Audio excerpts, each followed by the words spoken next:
Assalamualaikum dan salam sejahtera. Terima kasih kerana datang menonton video saya. Hari ini kita akan sambung dengan JavaScript episod yang ketujuh, iaitu mengenai objek. Okey, pertama sekali kita kena faham apa itu objek.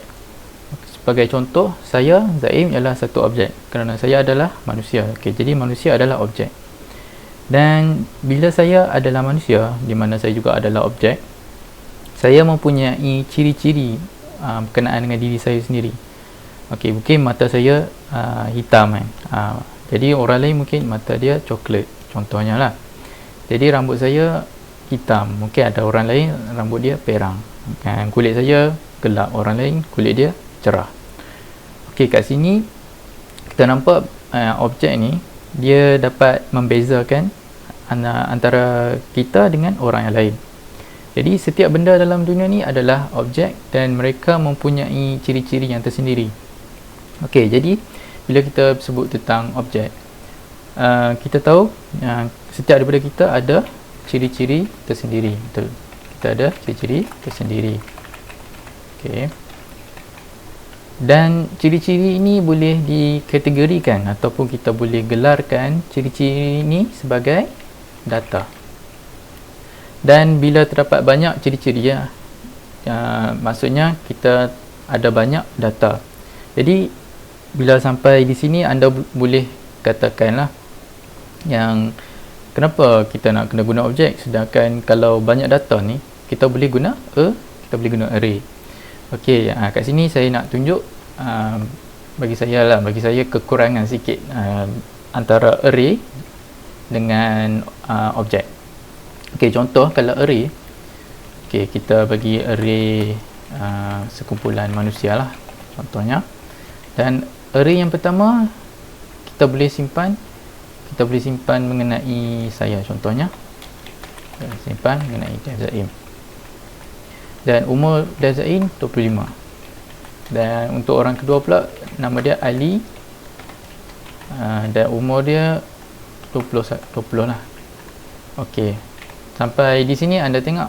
Okey, apa yang masalahnya kan kalau guna array. Jadi kalau saya nak bagi tahu, kalau kita guna array, jadi menggunakan for loop yang kita dah belajar, let I equal to kosong, dan I akan pusing sebanyak 2 kali sebab ada 2 data, dan I akan tambah-tambah. Console.log. Okey, kita akan saksikan macam mana kekurangan array berbanding objek.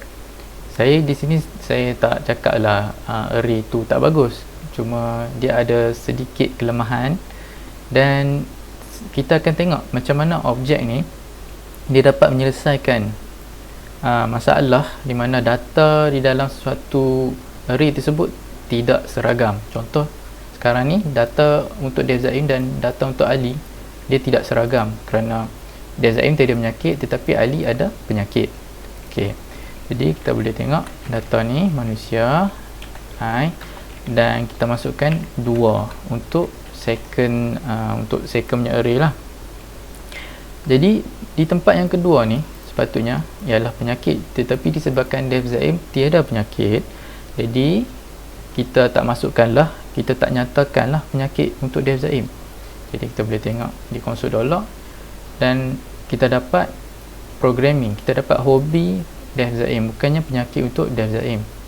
Sedangkan untuk Ali kita dapat penyakit dia, iaitu penyakit dia ialah batuk. Okey, di sini kita akan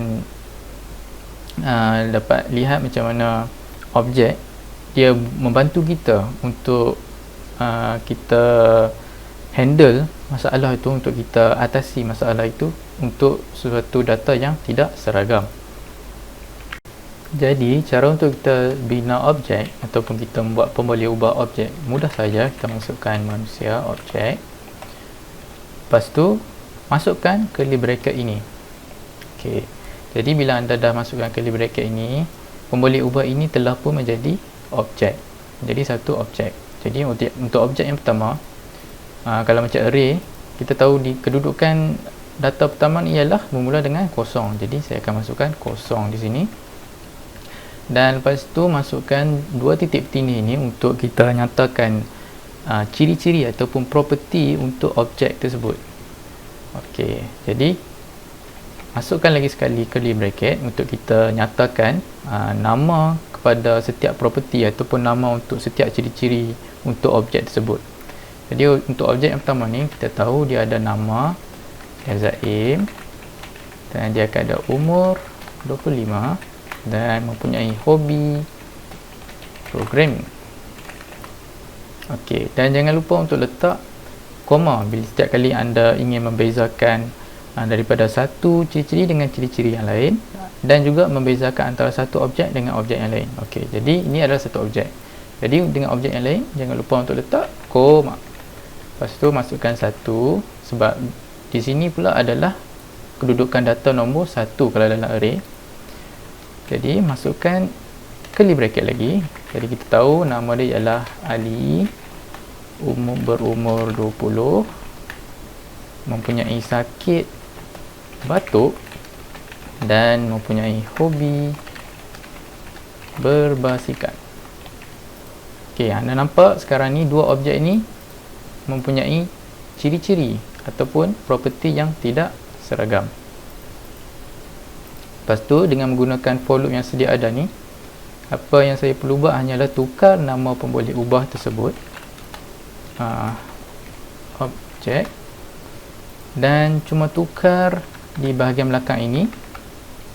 Okey, jadi bila kita guna objek, kita tak gunakan 2D array ataupun dua dimensi array macam kita guna untuk array atas ni tadi, tapi kita hanya gunakan titik dan masukkan hobi.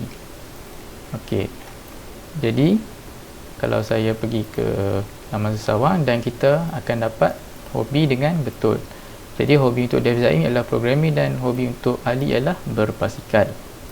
Jadi di sini kita nampak walaupun kedua-dua objek ini mempunyai ciri-ciri ataupun data yang tidak seragam, tapi kita masih dapat lagi data yang kita mahukan.